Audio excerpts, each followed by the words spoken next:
Petit point sur le cercle trigo et plus exactement sur trois formules qu'on doit connaître, hein. C'est-à-dire que le cos carré θ plus sin carré θ est forcément égal à 1. On va essayer d'expliquer, hein, par rapport au cercle trigonométrique qui est ici. Donc en fait, pour nous, on sait que généralement quand on se positionne sur un cercle trigonométrique, hein, l'unité, le rayon, c'est égal à 1. Donc en fait, cette distance rouge, elle est exactement égale à 1. D'accord, hein. Donc si on projette selon les deux axes, donc on sait qu'il y a un axe qui correspond au cosinus x, hein, et l'autre c'est le sinus x. Alors, pour éviter d'avoir une redondance de valeur, j'ai pris θ pour la valeur qui sépare l'axe, hein, horizontal et cette droite ici. Donc là, je considère que c'est l'angle θ. Donc on peut projeter θ selon deux axes. Donc le premier, c'est par rapport au cosinus. Donc pour moi, la valeur que je viens de tracer juste là, ça correspond exactement au cosinus de θ. D'accord? Et ensuite, on va projeter selon l'axe ici. Donc voilà, je projette, hein. Et pour moi, je prends une autre couleur. Hein. Donc ça, pour moi, ça correspond au sinus θ. D'accord?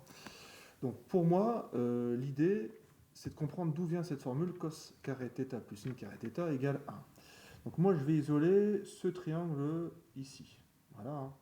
Donc on voit qu'on peut retrouver la valeur verte, hein. Donc c'est-à-dire celle-ci, ça c'est le cos θ. Donc si j'isole mon triangle, donc j'ai un triangle rectangle, voilà, comme ceci, où l'un représente le cosinus de θ, d'accord, hein, et l'autre représente le sinus θ. On a un triangle rectangle. Et je sais que cette dimension-là, c'est exactement égal à 1. Donc, d'après Pythagore, hein, Pythagore me dit que la somme des côtés de l'angle droit, si on lève chaque terme au carré, est égale à l'hypoténuse au carré. D'accord, hein. Donc, si je prends ce côté-là, ça c'est cos carré θ. Ce côté-là, plus sin carré θ. Voilà, hein. Et forcément, c'est égal à l'hypoténuse au carré, et ça fait 1 au carré qui donnera 1. Donc cette égalité-là est toujours vraie, d'accord, selon Pythagore, hein. Donc ça, c'est une formule que tu peux retrouver et qu'on a utilisée dans le devoir, hein. C'est-à-dire que pour n'importe quelle valeur, donc si je prends x cette fois-ci, hein, cos carré x plus sin carré x, pour n'importe quelle valeur de x, on aura forcément 1. Voilà. Donc ça, c'est l'explication par rapport à la somme des carrés de cos et de sin, ça fera 1. Voilà.